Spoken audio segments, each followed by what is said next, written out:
What's up, fight fans? This is Kurt DeVille with Counterpunch Boxing News, and I got some new news, breaking news concerning Canelo Alvarez Triple G. Canelo Alvarez and Golden Boy Promotions, according to De La Hoya, has decided to leave negotiations from Triple G. He will not stand or he will not bend or fold or negotiate any longer. He wants 50-50, and, Oscar De La Hoya said as of today that they're going to start negotiations with Eddie Hearns, or has began negotiations with Eddie Hearns. So the talks have already been started. The negotiations have started. So this is great for the middleweight division. It really is. I don't feel sorry for either guy, either side. I just look on, there's always life after one fight. There's always another fight. There's always another fighter that you can fight. You know what I mean? Just use your imagination and use your strategic, abilities like Golden Boy has. And it's a great strategy. Think about it. Oscar De La Hoya has decided to start negotiations with Danny Jacobs. Danny Jacobs doesn't have a belt. That's not important. But what is important, Danny Jacobs was a guy that, as of to date, has gave Golovkin the most trouble. Okay, that's what you do to a rival. Other people do that same thing. Think about what Mayweather did when he came back from, the second time, and came out of retirement and fought Juan Manuel Marquez, and he beat Marquez easily. Marquez gave him a good fight because he's a legend himself, but look what he did.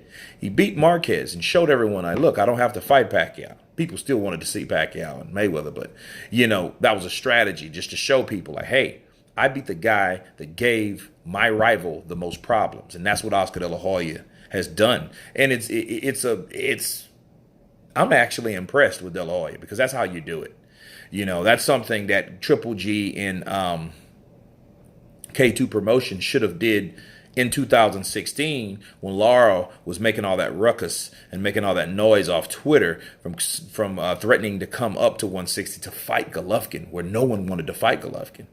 You know what I'm saying? And then, and then what disappointed me was, and this is the only thing, this is one of the things that scratched my head about the Golovkin's camp, where I think Abel Sanchez was like, oh, we're not interested in fighting Lara. He's not a good enough draw. And I thought that was real strange. I'm like, dude, he was on a pay-per-view card. And as of that time, Golovkin wasn't on a pay-per-view card, And Lara was on a pay-per-view card with Canelo, though, the guy you're trying to fight. So it really didn't even make any sense. But because you can have a rival without fighting the rival, okay?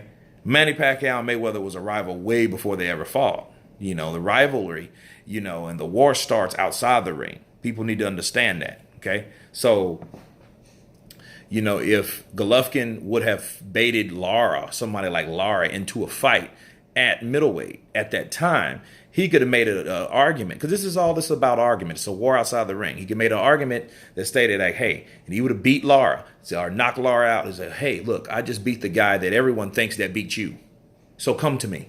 You know what I mean? And that's what De La Hoya is doing right now. And it's superb. It's excellent. It's great. It's a great strategy. And, and a lot of things that Golden Boy and Oscar De La Hoya does, I kind of question, but this is very, very impressive, and I give credit when credit's due. If if I feel like some BS is going on, I'm going to call you out on it, but I'm also going to get positive when positive things, and you do something impressive like this, I'm going to give you your props. And, you can only, hey, kudos for Golden Boy and, Canelo. That's a great strategy, because if he goes in there and fights Jacobs and he beats Jacobs, like he beats him like convincingly, none of that other bull, none of that, right? Because you don't want another fight like Danny Jacobs. Oh, well, I outpointed him. I felt I won. I got robbed, But if he can beat Jacobs, there would be no reason to fight Golovkin. You know what I'm saying? So, he could say, well, hey, I beat the guy that everyone thinks beat you too. So why would I need you? I'm already the cash cow, which Canelo is. He's the guy with the money. And that's an advantage for Jacobs, because Jacobs now, he's already making M's with Matchroom. And again, I applaud and I take my hat off to Brooklyn's own Danny Jacobs. Because, see, Danny Jacobs is getting M's since he went to Eddie Hearns. And I have to address that because a lot of people, a lot of fighters are standing strong with Heyman or whatever. But he has decided to do something and change the game by going with another promotional company. And he's getting M's. He's making millions of dollars now. And that's good. He gets to take care of his girl. He gets to take care of his son. He gets to take care of Brooklyn. He represents Brooklyn to the fullest. So that's good. And he's an humble guy, and no one deserves that particular jackpot more than Danny Jacobs. You know what I'm saying? And I guarantee you he'll make a lot more money with Canelo than Triple G. Okay. And, he fought Golovkin valiantly and made a great account of himself. You know what I'm saying? A lot of people say, well, he got knocked down in the fourth. Yes, he did get knocked down in the fourth, but he got out there, rallied, and won a lot of those rounds. And won them so convincingly, a lot of people was like, wow, he might have won. And a lot of people think he won. So, yeah, this is great for the sport of boxing with two guys that have moved on since the stigmas of their career. Because Danny Jacobs was knocked out by Sergey. I forget his name now. Russian fighter. I always trip up on his name, but he got knocked out by him, and I thought that was kind of shady how referee Bird just pushed him back down after he tried to get back up after he counted to the 4 count. If a guy gets knocked out, don't even count. Don't start counting and then stop. So, he was able to, make a comeback from that, and he hasn't lost since that up until the Golovkin fight or the decision, right? So, it's really a good thing in boxing. It really is. But I think it should be made. I hope it's made. And then for Golovkin, that leaves him free to fight his mandatories or whatever. And, and let's see what else he does in the future. But as of right now, I look forward to Canelo fighting Danny Jacobs, a bigger, faster, quicker guy, not just a big guy like Chavez Jr. Because Chavez was a big dude, but he didn't have the speed and the skill, maybe the power, but I don't even think Chavez Jr. had the power at 164.5. You know what I'm saying? Because he wasted half of his training camp losing weight because he's so big.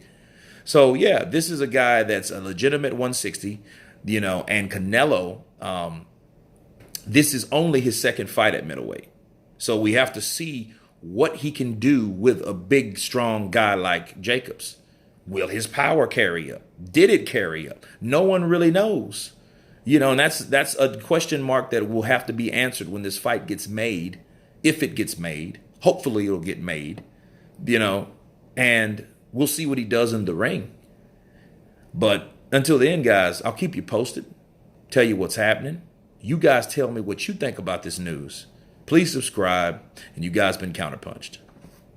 Peace.